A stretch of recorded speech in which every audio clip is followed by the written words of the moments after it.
Hello, hello, hello. May is Mental Health Awareness Month, and today we are going to increase your awareness around Black mental health.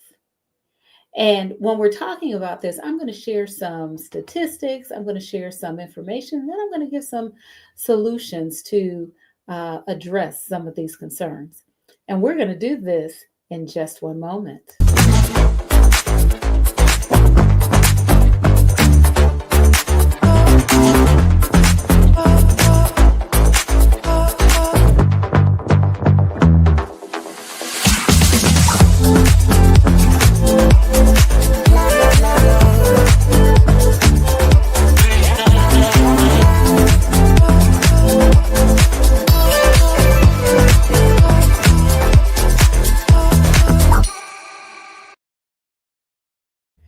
Hi there, and welcome to Stress Talk Live. This is the place where we help women over 40 to live healthier lives through strategic stress management and solution focused self care. I'm Marcyline Bailey, and I am your host for today, for always. I'm your host.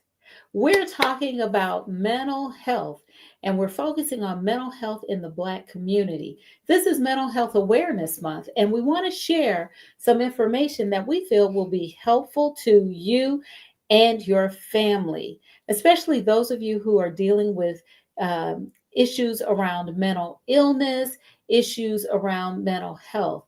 I think this is an important month, and it can be an important month for us, especially as we are looking to become healthier, not only mentally, but physically, emotionally, as well as spiritually.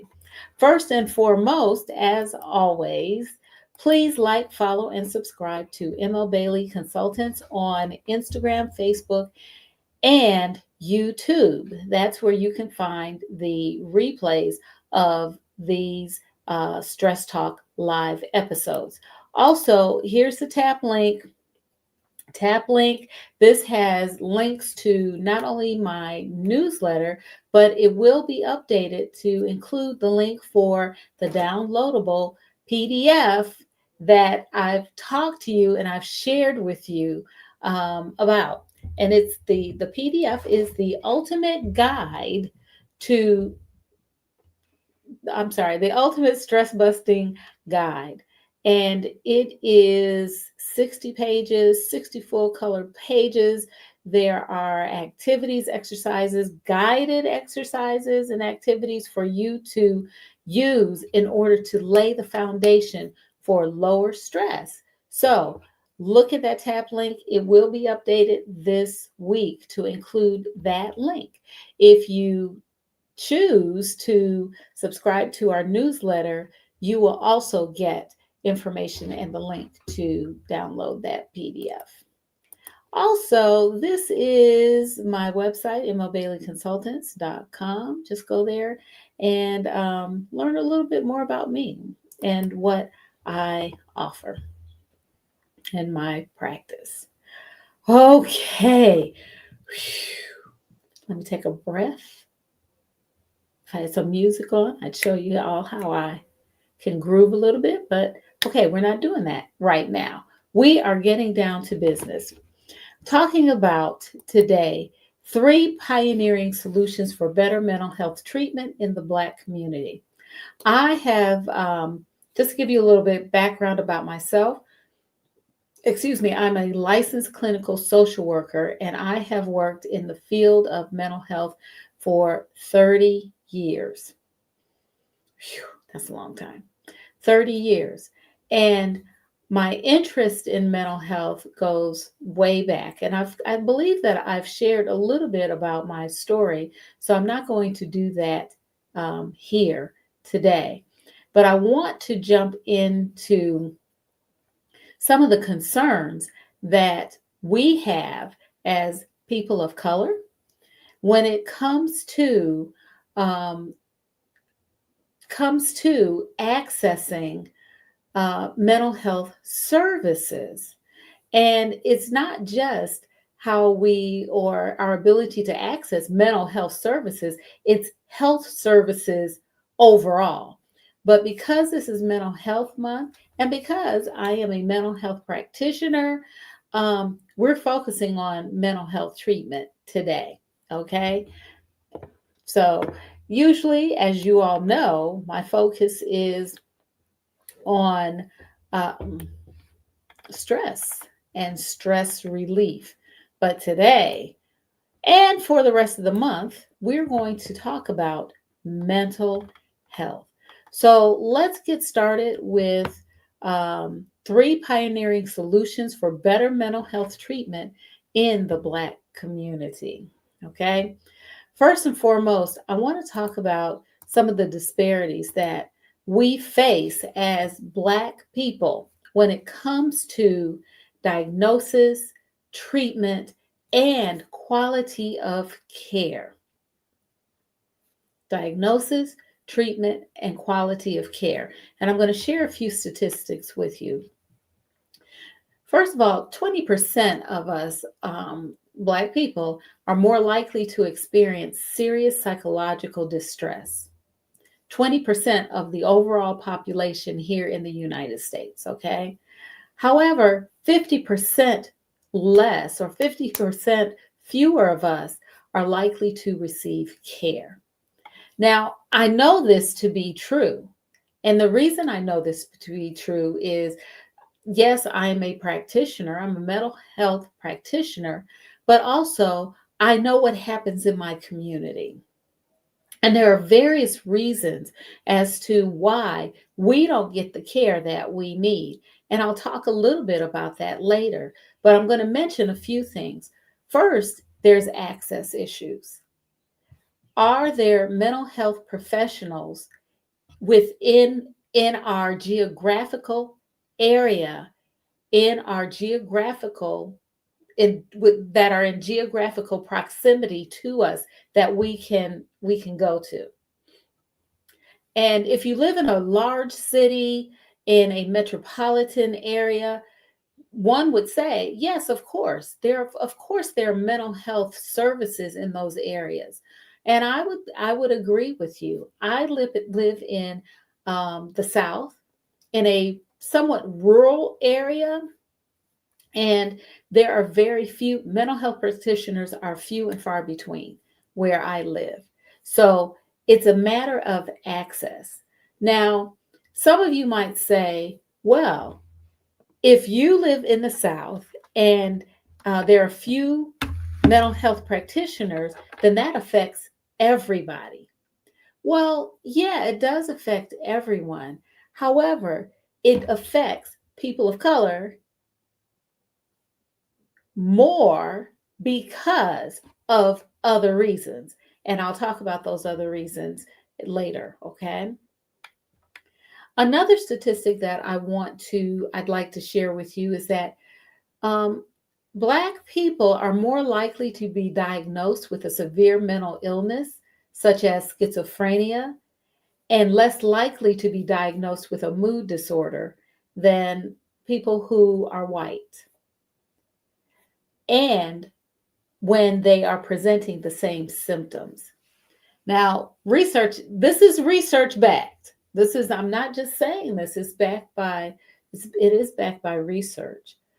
And what tends to happen is that because of cultural biases, because of misinterpreting cultural sayings, cultural responses, cultural just not being culturally competent, this can lead to, or it has led to, Black people being diagnosed with more severe mental illness than white people, although they present the same symptoms. Okay.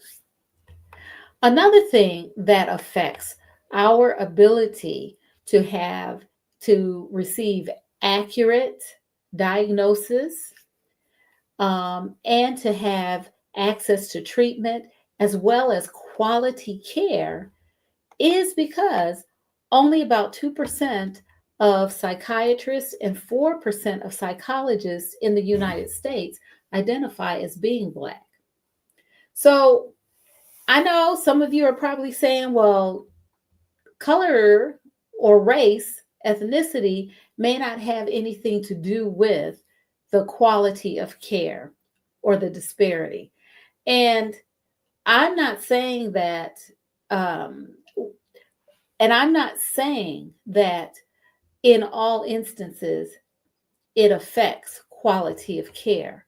But again, as I shared with you, there are some issues around cultural competence and understanding cultural norms, expectations, and behaviors that affect diagnoses. When you have only 2% and 2% of your psychiatrists and 4% of your psychologists who identify as being Black, then that means that the majority of Black people are not seeing a person who looks like them, who may not have similar experiences as them, who may not have the history that's similar as them. And because of that, there can be a lot of miscommunication, misconceptions, and biases that can affect care as well as simply the diagnosis. So that is a concern. It is a concern. And what I'm talking about, for those of you who've just joined, or those of you who just jumped into the replay, I'm talking about disparities in diagnosis, treatment access, and quality of care. Okay. So let's move on. And if you have questions, drop them into the chat, drop them into the comment section if you're watching the replay. Some of you may dispel some of the things that I'm saying. Okay, you try. I'm not talking to you if you're spelling it. I'm not talking to you. I'm talking to other people. Well, let's talk about the impact of discrimination and structural inequities. Let's go there. So, one of the things that we are being told not to talk about anymore is discrimination and racial bias. Well, it's inherent into the structure of this country. Discrimination and racial bias is inherent. It was built into the structure of this country and the structures of this country. One of the things that when Black people get together and we talk about how stressful life is. And it's so often that the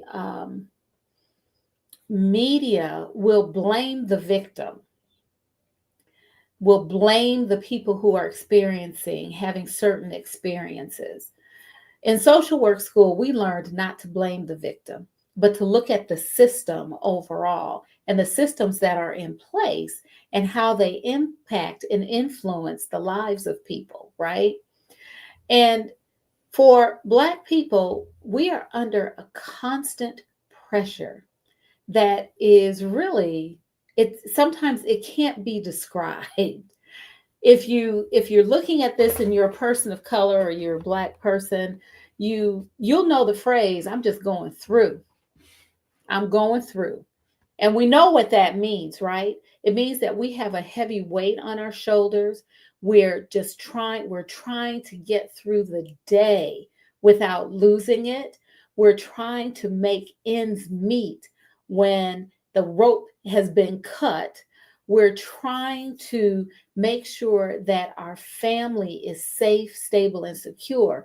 We're trying to make sure that our lives are stable, and it's very stressful. There are a number of triggering stressors that cause us to have a physiological response. Remember, I always talk about how stress is a physical response to an unspecified stimulus. And so we're constantly being bombarded by those stressors. And there's so many. I'm not going to go into it. And again, if for those of people who look like me, you know what I'm talking about. You know what I'm referring to when I'm saying there's a constancy. And we're not just talking about livelihood. We're not just talking about livelihood. We're talking about going into a place of business and wondering how we're going to be received or how we're going to be viewed. We're talking about not always having access to financial helps like business loans or home loans or those kinds of things that make life easier. We're talking about always running into a brick wall that other people don't have to run into because of how we look. We're talking about things that again are too numerous to discuss or talk about in this short period of time that are stressors for us. We're talking about a country that's trying to erase our history, a country that's trying to say that we are not valuable or we have no value. We're talking about, and I can go on and on and on and on and on about it. We're talking about being questioned about our education, our ability, our experience, when 9 times out of 10, we got more than you got in the same position, but you make more than we do. And your position is more secure than ours because of how we look. Those kinds of stressors. Those kinds of stressors.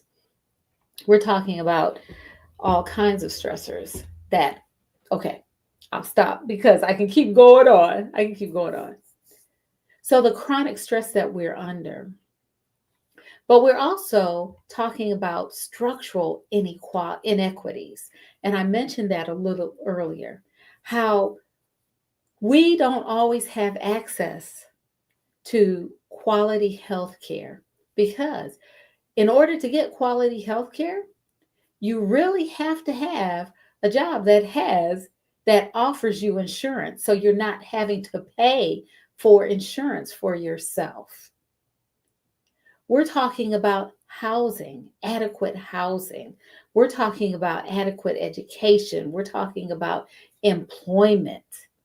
All of these things are built into the structure of this society, and yet we don't always have access to it. Quality healthcare, quality housing, quality education, employment, and that can negatively impact our mental health. And I know, again, there may be some of you who are watching this who want to blame the victim. Well, if you were a better employee, or if you wanted to work, you would have those things. Well, that's not necessarily the case always. I can be a standout employee and still not have those things. People who work in fast food may not have access to health care. And they may not be able to take off to go to the doctor because at the time that the doctor is open, working, because they're working their fast food job. And if they don't work, they don't get paid. Physicians work what? 9 to 5? And if you're working 9 to 5, you can't get to the doctor, can you? Or if your child is sick and you're working 9 to 5 and the pediatrician is only there from 9 to 5, you got to take off your job at the local fast food restaurant to go get your kid to take them to the doctor. But then you may not have transportation. So that's a whole day because you have to take public transportation to get there. Okay. There's so much to talk about, you all, when we're talking about the impact of discrimination and structural inequities.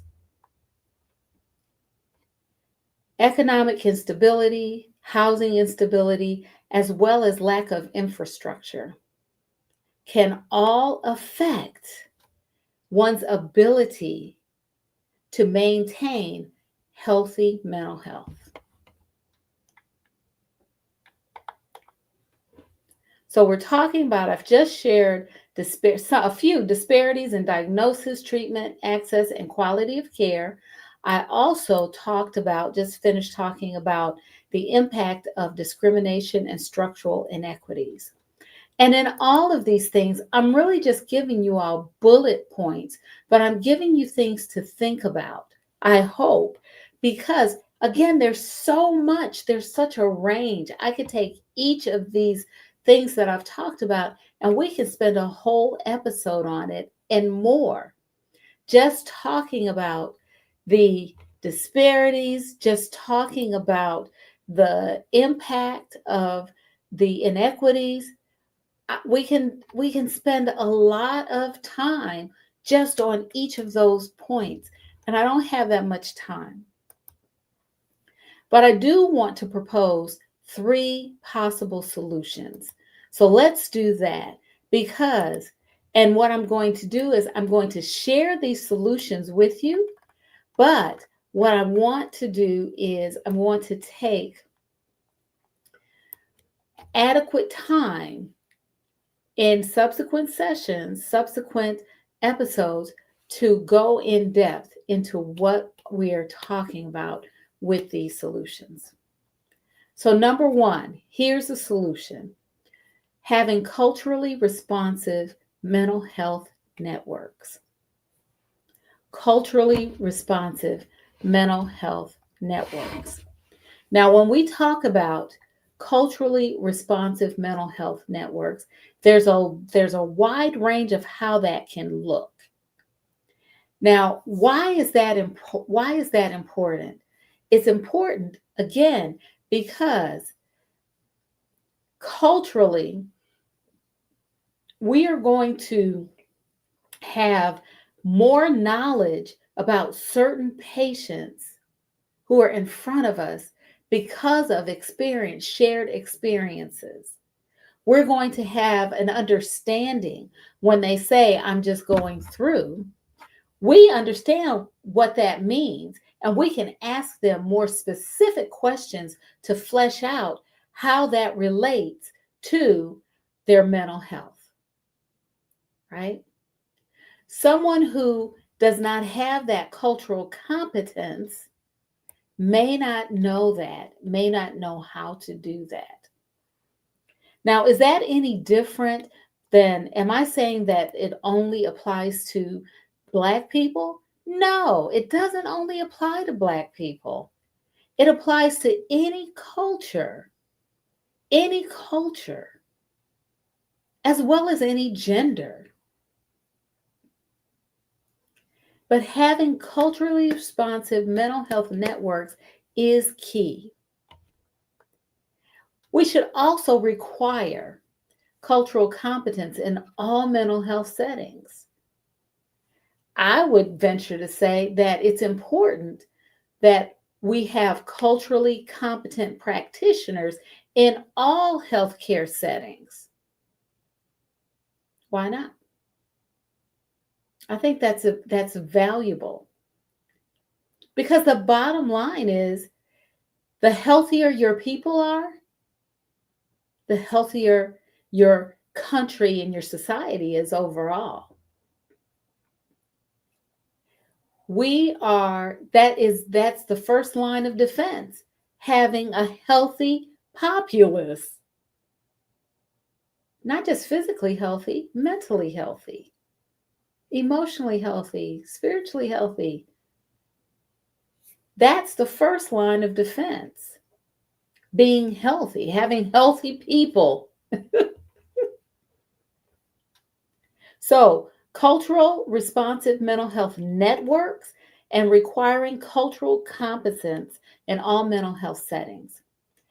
The third solution I'm proposing, or I believe is a possible solution, is to address social determinants, whether they are in a geographical area or integrated environments and institutions.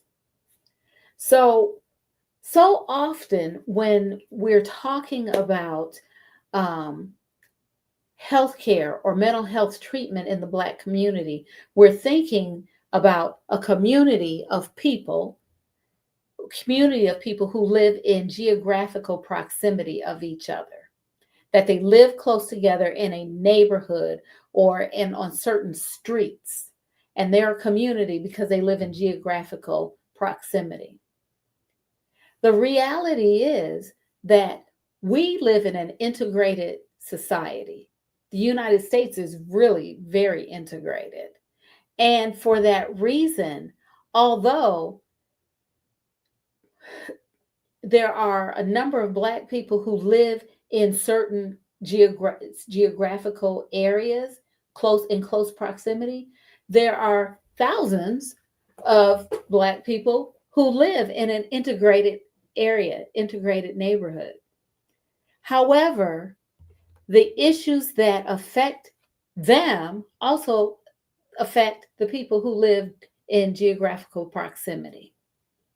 And so when we're looking at creating a system or developing a system of mental health delivery, access to mental health services, we also want to consider that it's not just about dropping a mental health center in what is considered a Black neighborhood.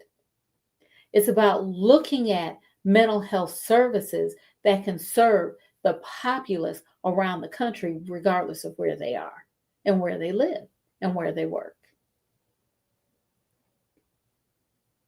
Does that make sense? Because if not, we'll make it make sense when we go in depth. Okay.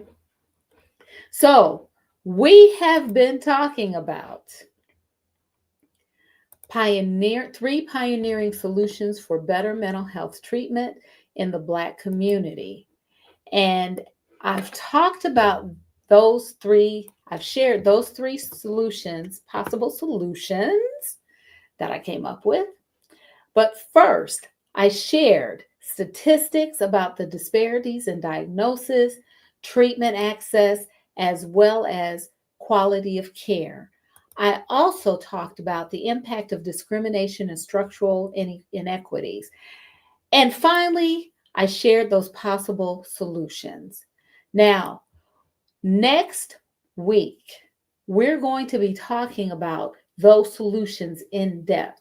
So I want you to join me. I want you to be right here with me as we go over those three solutions in depth. And again, I can only give you bullet points because we don't have the time to go in depth on any of this.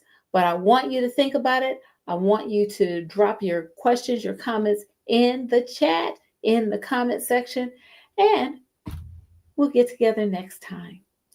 That's all for now. I'm Marcyline Bailey. As always, take good care.